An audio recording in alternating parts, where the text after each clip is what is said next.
오늘 말씀 창세기 1장 24절에서 2장 3절까지의 말씀입니다. 오늘 말씀을 통해 하나님의 창조 사역이 완성되어지는 것을 알 수 있습니다.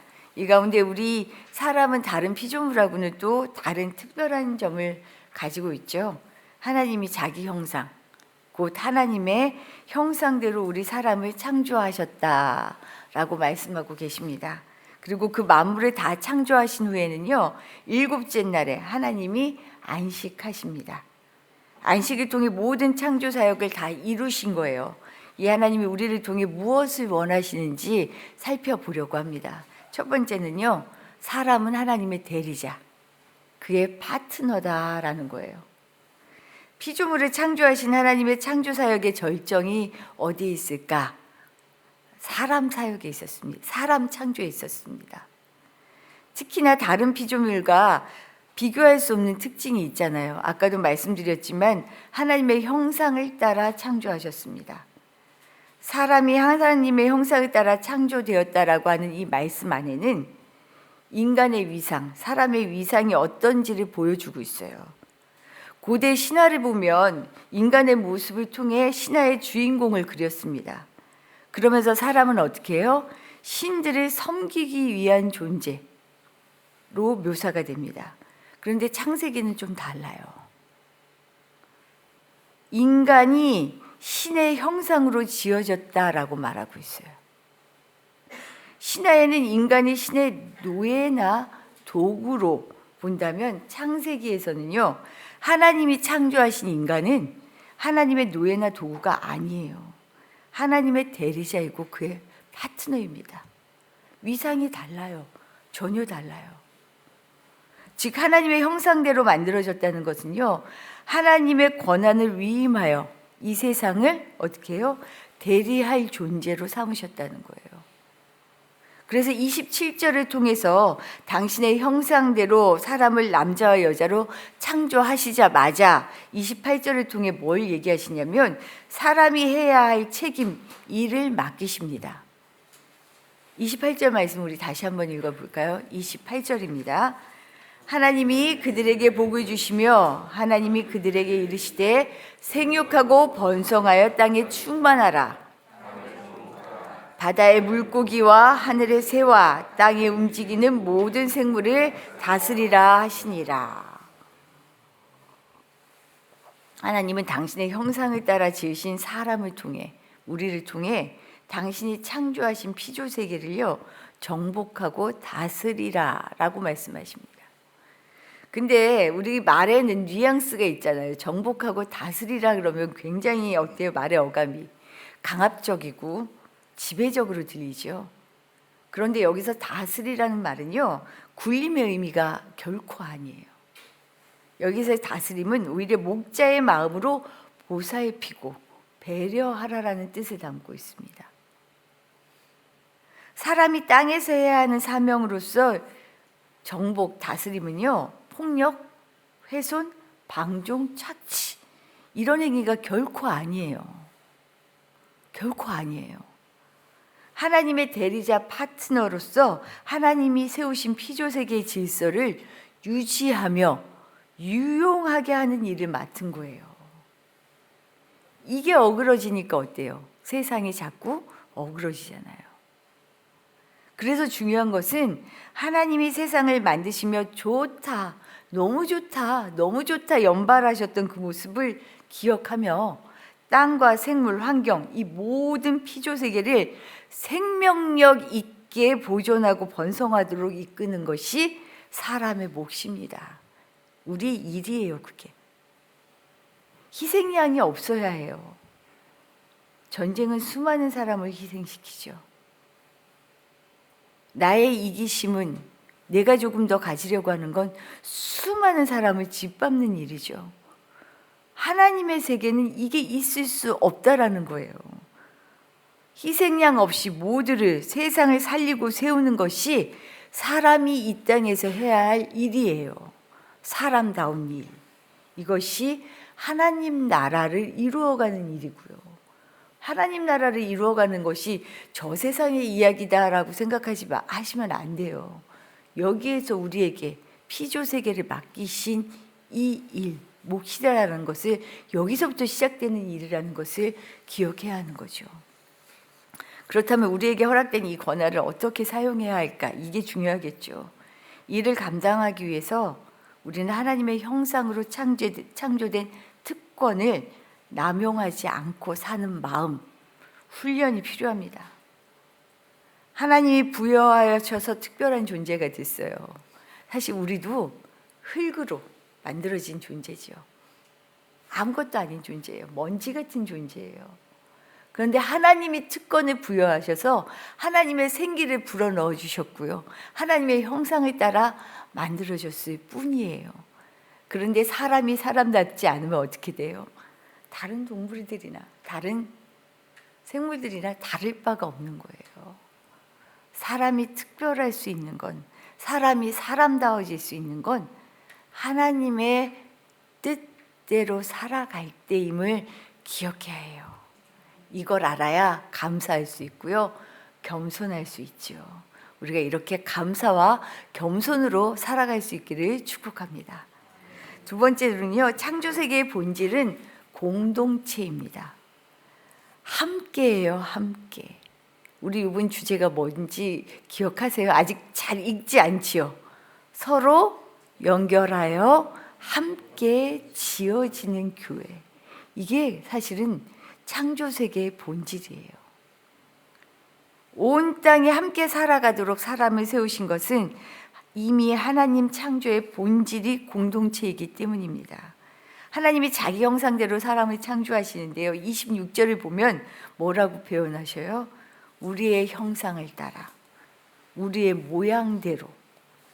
하나님이 그렇게 얘기하셔요. 이 우리가 뭘까요? 아시죠? 삼위일체 하나님이에요. 삼위일체 하나님. 창조하시면서 하나님은 내가 했어 라고 얘기하시는 게 아니고요, 삼위일체 하나님이 함께 했음을 보여주고 계셔요. 이 말은 뭐예요? 이미 하나님 자체가요, 삼위를 통해 일체 하나를 이루신 완전한 공동체임을 보여주고 계셔요. 그래서 하나님은 언제나 나 하나 잘 사는 것에 관심 있지 않으십니다.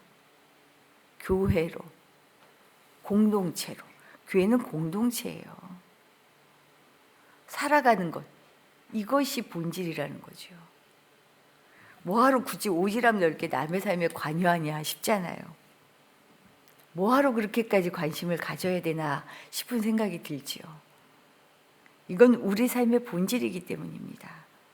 일하면서 사람 때문에 상처받고 얽히고 설키고 질리죠. 근데 이것을 풀어가는 게 인생이에요. 목회를 하면서도 그런 생각이 들어요. 아, 이게 본질이 아닌데 뭐 말씀 전하고 우리가 그게 본질이다라고 얘기하죠. 맞아요. 한편으로 맞아요. 근데 사람이 모여있는 이 공동체 안에서는요, 끊임없이 얽힌 것을 실타래를 푸는 것이 인생이고 본질과 같은 일이 되더라고요. 예수님은 뭐하러 이 땅에서 사역 오셔서 끊임없이 종교 지도자들과 싸우고 풀어내고 하는 일을 하셨겠어요? 이거예요, 이게. 엄청 중요한 일이죠. 진리지만 나도 질리게 하는 사람이고요, 나도 질리는 사람인 거예요. 우리가 살아가는 일, 공동체를 이루는 일, 교회를 이루는 일이다라는 것을 기억하셔야 돼요. 예수님이 그래서 늘 종교 지도자들과 싸우다가 어떻게 되셨죠? 종교 지도자들에 의해서 죽었어요. 하지만 이 십자가가 어떻게 해요? 결국은 부활, 새로 삶, 소망을, 온전한 소망을 주셨죠. 이거예요, 인생은. 아우 질려, 아우 싫어, 안 해, 같이 하는 거 내가 왜 이 소리까지 들어가면서 해야 돼요? 그런 거예요. 우리 그걸 기억하면서요, 한 공동체를 이루어가기를 힘쓸 수 있기를 바랍니다. 그런데 이 얽히고 설킨 이 일이 끝이 아니에요. 오늘 마지막, 창조의 마지막은 뭔지 아세요? 창조의 목적은 안식입니다. 안식. 하나님의 창조 사역의 절정을 제가 사람이라고 얘기했는데 실은 창조의 일, 이 일은 한 가지 목적을 두고 달려오는 거예요. 안식입니다. 안식이 창조의 목적이에요. 힘들어도 기가 차도 질려도 결국은요, 이 속에서 하나님은 우리를 평화하게 하세요. 안식하게 하십니다. 이것이 중요한 거죠. 처음 6일 동안은 세상을 창조하셨고 천지와 만물이 다 이루어지자 안식하셔요.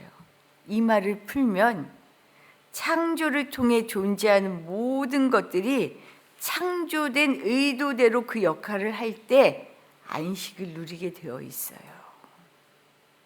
어그러지지 않고 하나님의 말씀대로 순리대로 살아갈 때 이게요, 삶의 과정은 세상에 있기 때문에 힘들고 어려운 일이 늘 부딪히지만 우리 그러잖아요. 세상이 알 수 없는 평화가 있다고, 말할 수 없는 기쁨이 있다고. 어려운데 기뻐요. 괴로운데 평화가 있어요. 쉼으로 이해되는 안식은 창조의 순리대로 살아가기 위한 쉼입니다. 이런 점에서 하나님의 형상대로 창조된 우리 인간은 하나님을 영화롭게 한다라고 얘기하고 즐겁게 해드리기 위해 사는 것이 맞지만 그보다 중요한 건 뭔지 아세요? 하나님의 즐거움에 참여하도록 피조되었다는 사실이에요. 그 즐거움의 참여가 안식이고요.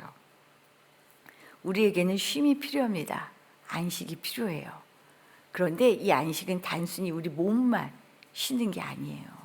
뭐냐면 이 안식의 아주 중요한 부분 중에 하나는 우리는 늘 달려가잖아요. 앞을 보며 안 그러려고 해도 늘 쫓기며, 저는 일을 멈춰서, 일이 끝났거든요. 우선 하던 일, 평일에 하던 일을 멈춰서 굉장히 여유가 있을 줄 알았는데 딱 하루 여유 있고 말더라고요.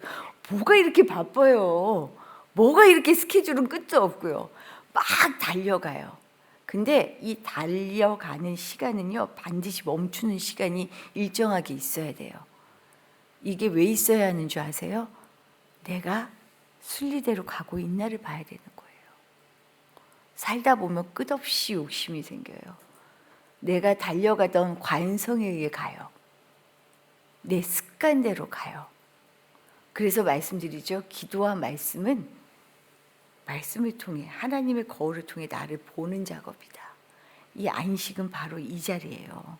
하나님을 통해 나를 보는 자리. 여기서 다시 멈추고 그리고 다시 가는 거죠. 안식을 잘 누릴 수 있는 우리 모두 되시기 바라요. 그래서 일을 해도 지치지 않고 힘이 나고 살아갈 소망이 오히려 날 수 있는 그런 안식, 참 주님 안에서 쉼을 얻을 수 있는 복된 새해 되시기를 축복합니다. 주신 말씀 생각하며 기도하도록 할게요. 우리는 특별한 사람들이에요. 하나님의 대리자죠. 하나님이 특별히 우리를 하나님의 형상대로 세워주셨잖아요. 만들어주셨잖아요. 이걸 남용하지 않고 잘 사용할 수 있는 사람 되게 해달라고 기도하시고, 우리 삶에 참 사람들 때문에 많이 지치고 힘든데 받아들여야 해요. 이게 사는 것이다. 그러면서도 여기에 너무 그것 때문에 힘들어가 아니라 우리 주님 때문에 참 쉼을 얻고 안식을 얻어서 살아갈 힘이 나는 인생이 되게 해주십시오 라고 기도하시기를 바랍니다. 오늘은 특별히 다른 것 다 두고요, 우리가 가지고 있는 삶의 문제, 내가 정말 하나님 이게 나에게 너무 큰 일이에요 라고 하는 기도의 제목을 놓고 기도했으면 좋겠어요. 이 기도를 통해 내게 하나님이 얼마나 간절한 분인지, 어영부영 지나가지 않고 내가 간절하게 하나님을 붙잡는 그런 시간이 되도록 기도하시기를 바랍니다. 정말 나를 위해, 내가 하나님과 만나기를 위해 기도하는 시간 우리 한번 가져보도록 해요. 기도드리겠습니다.